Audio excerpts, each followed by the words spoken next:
Doctor B are Ambedkar ने क्या कहा था? उन्होंने साफ किया कि अच्छे विचारों को अपनाने में कोई बुराई नहीं, कोई शर्म नहीं है। ये कोई नकल नहीं है, क्योंकि संविधान के जो मूल विचार होते हैं ना, उन पर किसी का पेटेंट नहीं होता। तो आज की चर्चा में हम क्या क्या देखने वाले हैं? पहले तो इसी उधार के थैले वाली बात को समझेंगे, फिर देखेंगे कि संविधान बनाने वालों का काम कितना बड़ा था। इसके बाद ब्रिटेन, अमेरिका और आयरलैंड से मिली प्रेरणा पर नजर डालेंगे और आखिर में समझेंगे कि ये सब मिलकर कैसे एक अनोखी भारतीय तस्वीर बनाते हैं। चलिए शुरू करते हैं पहले पॉइंट से। ये जो आलोचना है उधार का थैला वाली, आखिर ये है क्या? तो कहने वाले कहते हैं कि ये तो बस एक कॉपी पेस्ट जॉब है। मतलब इसमें अपने मौलिक विचार तो बहुत कम है, ज्यादातर चीजें तो बस यहां वहां से उठा ली गई हैं, जैसे कैंची और कागज का काम हो। लेकिन क्या ये पूरी सच्चाई है? शायद नहीं। इस कहानी का एक दूसरा पहलू भी है, और उसे समझने के लिए हमें उस दौर में जाना होगा जब इसे बनाया जा रहा था। 2 साल, 11 महीने और 18 दिन, जी हाँ, लगभग 3 साल। इतना समय लगा इसे बनाने में।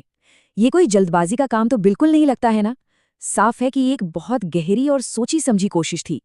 और ये टाइमलाइन भी यही कहानी बताती है। 1946 में संविधान सभा बनी, 26 नवंबर 1949 को काम पूरा हुआ और फिर 26 जनवरी 1950 को ये लागू हो गया। ये पूरी प्रक्रिया दिखाती है कि हर चीज पर कितनी बहस हुई होगी, कितना सोचा गया होगा। तो फिर ये विचार आए कहाँ से? चलिए एक छोटा सा वर्ल्ड टूर करते हैं और शुरुआत करते हैं यूनाइटेड किंगडम से, जिसका सबसे ज्यादा असर माना जाता है। देखिए, जो हमारी सरकार का पूरा ढांचा है ना, पार्लियामेंट्री सिस्टम यानी संसदीय प्रणाली, वो यहीं से लिया गया है। कानून का राज, कैबिनेट सिस्टम, एक ही नागरिकता का कॉन्सेप्ट, ये सब ब्रिटेन के मॉडल पर आधारित हैं। अच्छा, अब चलते हैं अमेरिका की तरफ। यहाँ से हमें मिले स्वतंत्रता और न्याय से जुड़े कुछ बहुत ही जरूरी सिद्धांत। सबसे जरूरी हमारे मौलिक अधिकार यानी फंडामेंटल राइट्स, फिर जुडिशियल रिव्यू का कॉन्सेप्ट, मतलब अदालतों की वो शक्ति जिससे वो किसी भी कानून को जांच सकती हैं, और न्यायपालिका की आज़ादी। ये सब अमेरिकी संविधान की देन है। तो ये जुडिशियल रिव्यू आखिर है क्या? आसान भाषा में कहें तो ये सुप्रीम कोर्ट और हाई कोर्ट की ताकत है कि वो देख सकें कि सरकार का बनाया कोई कानून संविधान के दायरे में है या नहीं। अगर नहीं तो उसे रद्द किया जा सकता है। सीधी सी बात है, संविधान ही सबसे ऊपर है। हमारी प्रेरणा की तीसरी बड़ी जगह है आयरलैंड। यहाँ से हमें कुछ बहुत ही अनोखे और अहम सिद्धांत मिले।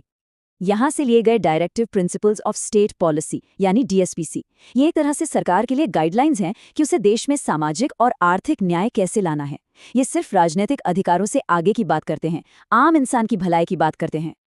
तो ब्रिटेन, अमेरिका, आयरलैंड, इतने सारे देशों से प्रेरणा ली गई, तो क्या हम फिर से उसी सवाल पर आ गए कि क्या ये वाकई बस एक उधार का थैला है या फिर कुछ और? देखिए, यहाँ फर्क समझना होगा। एक होता है आंख बंद करके नकल करना और दूसरा होता है रचनात्मक तरीके से अपनाना। संविधान बनाने वालों ने दूसरा रास्ता चुना। उन्होंने दूसरे देशों के विचारों को लिया जरूर, लेकिन उन्हें भारत की जरूरतों, यहाँ के समाज और हालात के हिसाब से बदला, ढाला। और ये प्रेरणा सिर्फ इन 3 देशों तक ही सीमित नहीं थी। लिस्ट तो और भी लंबी है। कनाडा से एक मजबूत केंद्र वाली संघीय व्यवस्था ली, ऑस्ट्रेलिया से कॉन्करेंट लिस्ट, जर्मनी से इमरजेंसी के प्रावधान, साउथ अफ्रीका से संविधान में संशोधन की प्रक्रिया, और भी बहुत कुछ। इसीलिए आखिर में जो दस्तावेज तैयार हुआ वो अपनी सोच और अपनी आत्मा में पूरी तरह से भारतीय था।